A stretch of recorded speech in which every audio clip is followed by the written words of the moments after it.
Hello everyone and welcome to a session for Vogue and the Natural Diamond Council's Diamond Fest. Today we have a very special panel and we will be discussing a very fun topic and probably my favorite kind of jewelry, everyday essentials and the first pieces that every woman must have. Today on our panel is the lovely Mira Kapoor, a celebrity influencer and a curator who has always used her digital presence to create content in the health, wellness, lifestyle space. Being India proud, Mira has always been vocal for local, be it with fashion, beauty, Ayurveda, or even jewelry. She has created an IP called the India Edit, a video series written and hosted by her that aims to highlight the relevance and potential of the country we live in today. Our next panelist is Natasha Khurana. She is the founder of jewelry label The Line, which she started with the idea of bringing precious gemstones and metals under the purview of modern everyday dressing. She is also a fashion journalist. Our last but not the least panelist is Arundhati De Sheth. With a decade of fine and high-end jewelry expertise, Arundhati wants to help people make even the smallest jewelry purchase significant, aesthetic and memorable. Thank you so much ladies for being here. Hi everyone. Thank you. Hi guys. Hi. Thanks for having us. So I'm gonna get right into it. Mira, do you remember the first piece of jewelry you ever bought for yourself? I have to really think that through. I was actually very fortunate to inherit a lot of jewelry from my grandmother, and getting into buying something for yourself was actually, it happened much later than one would actually buy something for themselves. If I was 21, probably I would have bought it a lot sooner, but the circumstances that I was in, I got some beautiful heirloom pieces from my grandmother and from my mum. But the first piece that I actually bought was a pair of Polki, South Sea Pearl and emerald earrings. I love them. I think I can wear them with absolutely anything. And I have a special place for diamonds when they are paired with emeralds, because I feel it transitions very well from Indian to contemporary clothing. So for me, that was the first buy. No, absolutely. And the first one's always the most special when you buy for yourself, because it's got that memory attached to it of this is the first thing I ever bought. Aru, what about you? What was the first piece of jewelry you ever bought for yourself? I've always thought of using whatever I want. I started working whilst I was in college because I had two very strong working influences, and I grew up also seeing my mum buying jewelry no matter what her paycheck was. So it was only but natural for me to do exactly the same. So I think my first out of college job, I ended up buying the biggest diamond ring I could afford at the time. I was about 23. I just finished my master's and I was new into a job at a diamond jewelry company, and so I saved up the first few months earnings, and I was already eye marking what could be made for me, and I used the expertise of the workshop that was making products for the jewelry line I worked with, and he did a special command piece for me, which was a lily pad, like a lotus pond diamond ring, and it was I wear it all the time still. I love it. And it's also, it sounds super wearable, which is probably what you do invest in the first time you buy a piece of jewelry. Natasha, the person who, as a person who makes everyday fine jewelry, what inspired you to go down that route? What made you say this is the kind of jewelry I'm going to create? Well, it was really need based, to be honest. It's what I wanted to wear. It wasn't available in the market, and whatever version of everyday was available back then was either really twee in terms of flowers and stuff, or I don't know, it wasn't modern enough. And then I come from this place where I was a fashion journalist, and I sort of moved towards wanting this idea of forever pieces in my wardrobe, and I wanted to bring that value along with style to jewelry. So that's why I started the line. No, and again, I feel like there's such a shift in the way a consumer is buying, and it Yeah. is exactly the way you described it. I think all of us are looking for cool, contemporary, everyday pieces. Mira, that being said, do you tend to invest more in everyday pieces, or do you lean towards buying things for occasions? I feel that a good investment is something that you can wear in both situations, and I find that something like a diamond tennis bracelet or an eternity band or a great pair of solitaire earrings or maybe a necklace which is a little more on the delicate side, you can actually take that from into both situations quite seamlessly. So when it comes to investing for me, I'd much rather buy something that's timeless and also something that isn't occasion specific. So in that sense, I can actually layer it up if I want to wear it for an occasion, or I can dress it down by wearing it with something a little more casual. So an investment piece for me doesn't necessarily need to show that it's an investment in that sense. I feel like a smart buy and a good investment is something you can get the maximum wear out of. And then you invest in great quality so that it actually ages very well. That is true. I mean, I think quality, especially with your jewelry, is so important because, and especially if you're wearing it every day. Arundhati, you work so closely with jewelers and clients. Do you find women are investing more on buying everyday wearable pieces instead of those massive statement makers that they used to at one point? Yeah, I do see that the times have changed in the last 5 years for everybody financially, even the way we've had to change the way we live just because of the pandemic. It's almost like 1.5 years. So, yes, I do see girls, women, people buying things for someone, their significant other, for things that that person is going to be able to wear tonight, tomorrow, not wait for one grand fiesta that may or may not come. I think that's a good way of buying jewelry in any time, at any point of time, whether it's now when things are a bit low and out or when things are going to be back up again. Ultimately, wear your jewelry more often. It's energy as well. Stones are energy. Precious jewelry has energy. So when you give it energy by wearing it often, I think that's the best gift you've given yourself.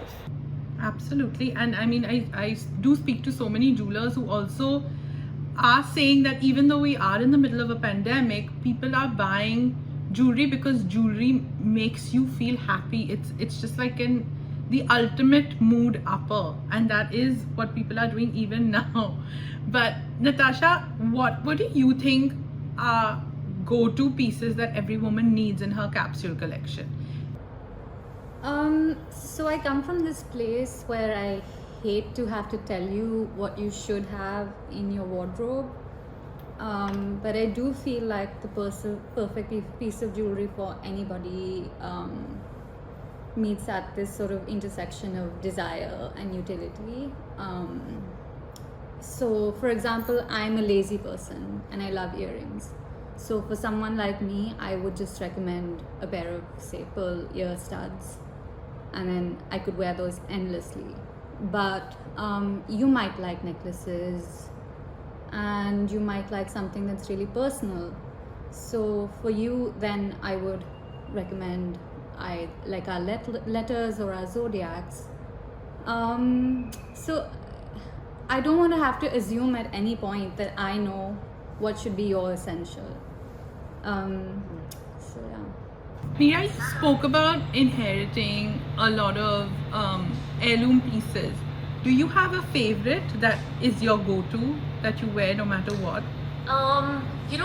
Unfortunately, I haven't really had the chance to pull them all out and actually wear them. But one of them which has had my eye for the longest time is actually a string of emeralds that my nani had.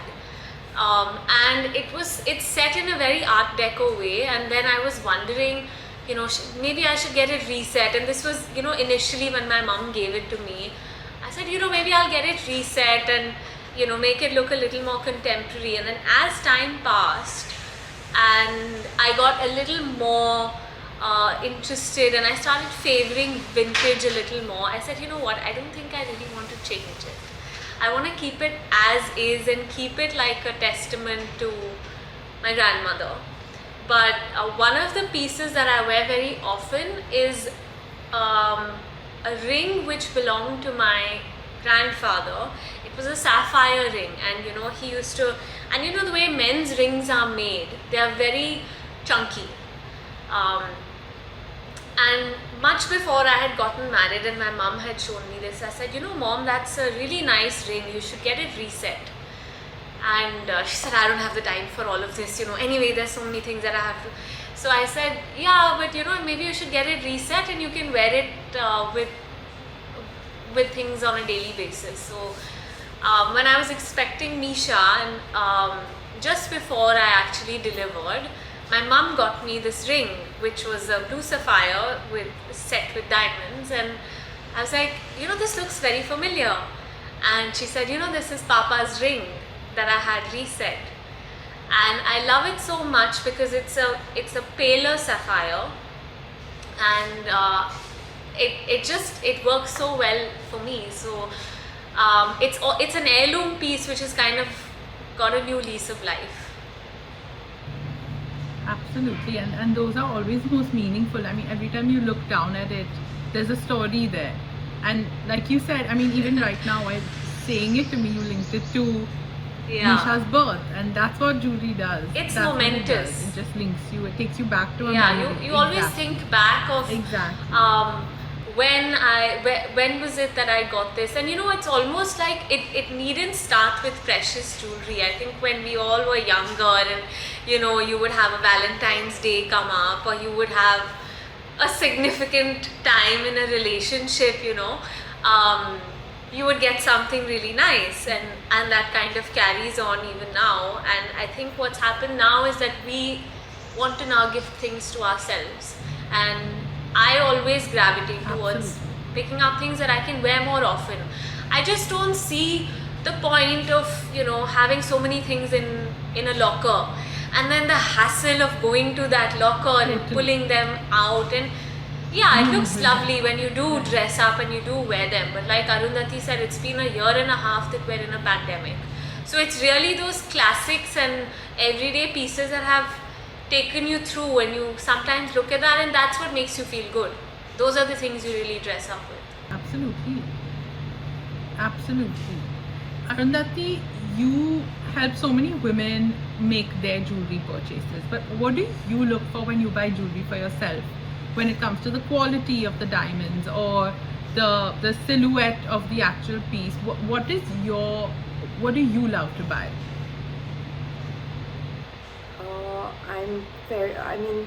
I don't think again there are any strict rules with something like this, but I'm quite an impulsive jewelry buyer. Like I said, I started buying jewelry when I was quite young, and it was always what I can afford. So I go back to that. If you're buying jewelry for yourself, try and stick to what makes sense to your life, your lifestyle, and buy what you love. And quality is, I think I should say it should go without saying, my whole work experience from the time I was an intern going to how I've come to do my own thing today, and I've always worked with very, very high and highly qualitative, which on one hand set a very alarmingly high standard as to what I considered perfect or beautiful, but at the same time it's not realistic. You can't always buy DEF diamonds, and every person can't. So there should be like a little bit of a realm, like buy in context. So it's been some time of, like we were talking, Mira brought out the pandemic. It has been a time were we going to just sit and despair for the whole time? People did end up shopping, buying jewelry, Birthdays have come and gone, anniversaries and come and gone. So happy memories will continue no matter what is going on outside. And if you're fortunate enough to be able to be shopping and buying jewelry at a time like this, you will tend to buy. I bought a few things, and they were just things that instantly delighted me. And my kids were around. They're highly exposed to what I do. I barely have any privacy. So if it excited all of us all together, and I'd worked and done well for myself, if my husband was around, I got it. And it was little things, and made me very happy. And I can look back at this very strange and forlorn time with these markers, these little things that I managed to get, and say, okay, this is how that time passed by, at least for me.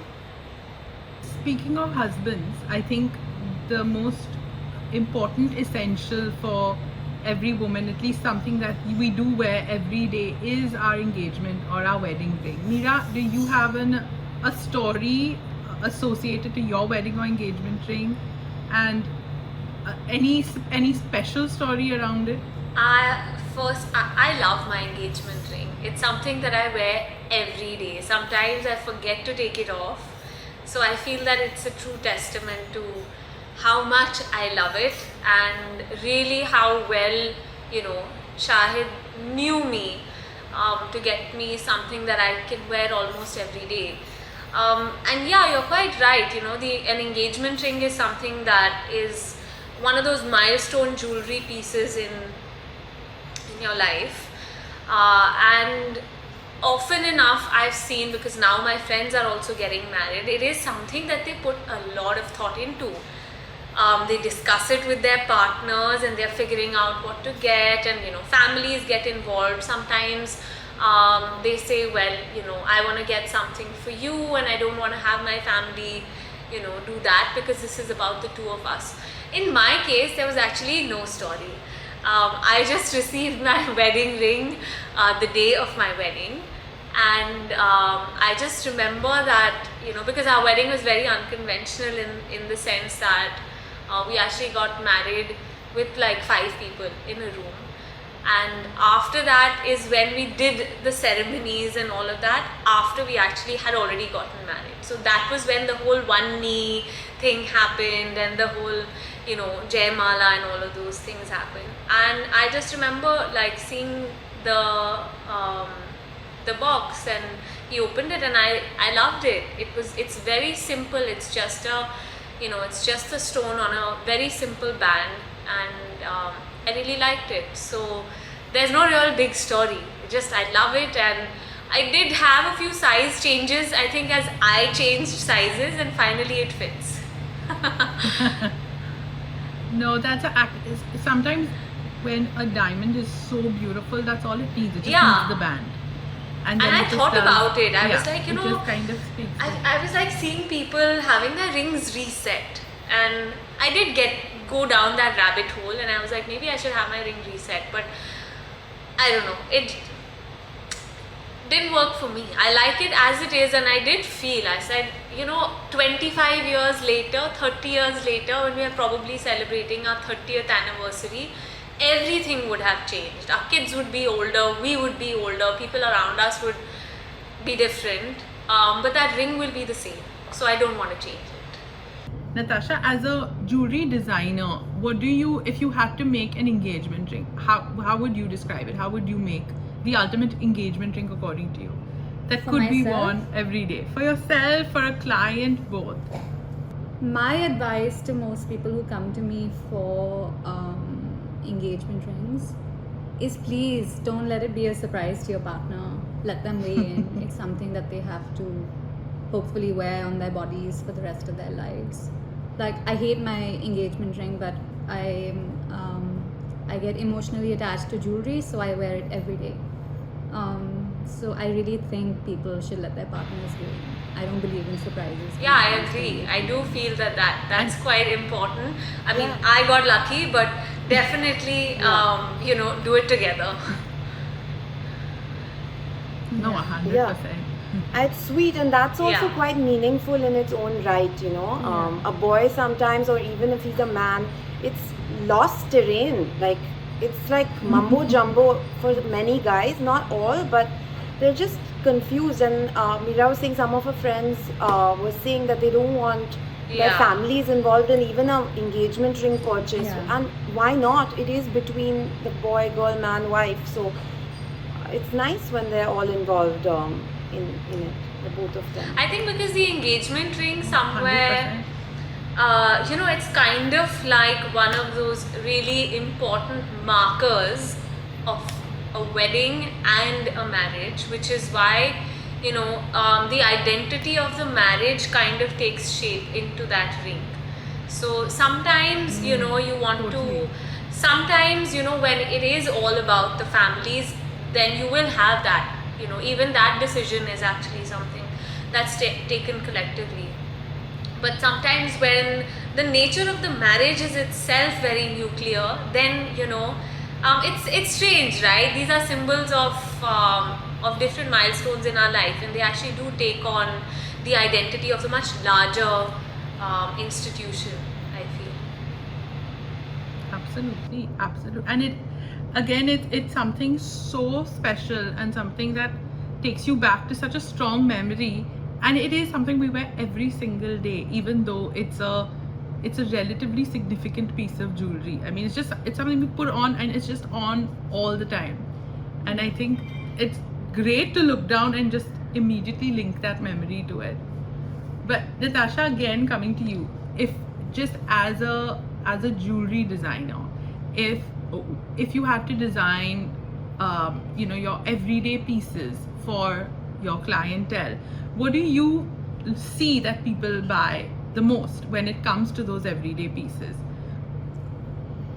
People love hoops, and hoops have been having a moment for a while now. Well, Yes, they're a really very timeless, long to be time. honest. And we're doing this sort of new shape that people love, this elongated shape. People also really, really, really love personalized jewelry. I've been doing our zodiacs and initials for almost 3 or 4 years now, and it just doesn't stop. Like, I think about shelving it, but it doesn't stop. So personalized jewelry as well as studs, earrings, these are sort of always in demand. Okay. My last question to each one of you is, if you had to buy one everyday essential piece as a gift to someone, what do you think that would be? Aru, I'll start with you. I think I would say pendant. Pendant works. You can change the length of the chain. If a person's neck is shorter, they can wear a longer pendant, and vice versa. Earrings, of course, are used a lot by ladies, but I think that's for me that's a little more tricky than going with a pendant. Like Natasha said, that perhaps to initial a person's alphabet monogram. Lovely. Natasha, what about you? What do you think would be the ultimate everyday essential gift to give someone? For me, it's always earrings, because I'm really partial to earrings, and obviously you can't size rings and things like that. So I would give them either a pair of studs or hoops. Hoops is always you can a just safe wear bet. them and forget about it. Absolutely. And Mira, what about you? What's an essential you'd give someone? I would agree with Natasha and go for earrings, because I feel that regardless of how you like to wear your clothes, your earrings can always show. So I would say earrings, and for me, I have a special place for pearls. So I feel, a little dangly pearl, it's just it adds just that right layer to make it just a bit bigger, but it's still delicate enough because it's a pearl. So for me, I would say maybe like any kind of earring with a little bit of a pearl is something I would gift. I gifted that to my best friend when she got married. So I think that's like a foolproof, safe bet, I think. Those are all lovely answers. Ladies, thank you so much for being a part of our fest and answering all these questions. And we look forward to seeing you again. Thank you. Thanks. Bye.